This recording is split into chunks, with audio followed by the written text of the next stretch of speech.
ইমান দমোজাত কোনো থাকিব নোৱাৰে দে তোৰ এটা সিদ্ধান্তৰ বাবে দুখন ঘৰৰ মানুহ কেনেকে জীয়াই আছে আমিহে জানো কি হল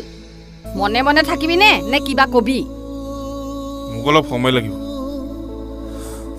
এনে মানে তোৰ হৈছে কিয়া গীতাৰ ঘৰৰ পৰা অহাৰ পিছত তোৰ দেখোন বিৰাট পৰিৱৰ্তন দেখিছো কথাটো আৰে মোৰ কি বেলেগ সমস্যা থাকিব নোৱাৰে নেকি তোৰ কি সমস্যা আছে আমাক ক'লেহে আমি জানিম আৰু তোৰ যদি কিবা সমস্যা আছিলে তেনেহলে সেই ছোৱালীজনীক আঙুঠি পিন্ধাই আশাত কিয় বন্দী কৰি থলি মোৰ ভুল হৈ গ'ল হল ই তই এতিয়া ভুল হল বুলি ক'লেই নহ'ব নহয় শুন বায়ে হিচাপে মোৰ শেষ কথা তই বিয়া পাতিবই লাগিব তেতিয়াহ'লে মোৰো শেষ সিদ্ধান্ত শুনি ল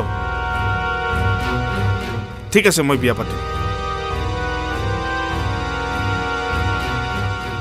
কিন্তু মোৰ এটা চৰ্ত আছে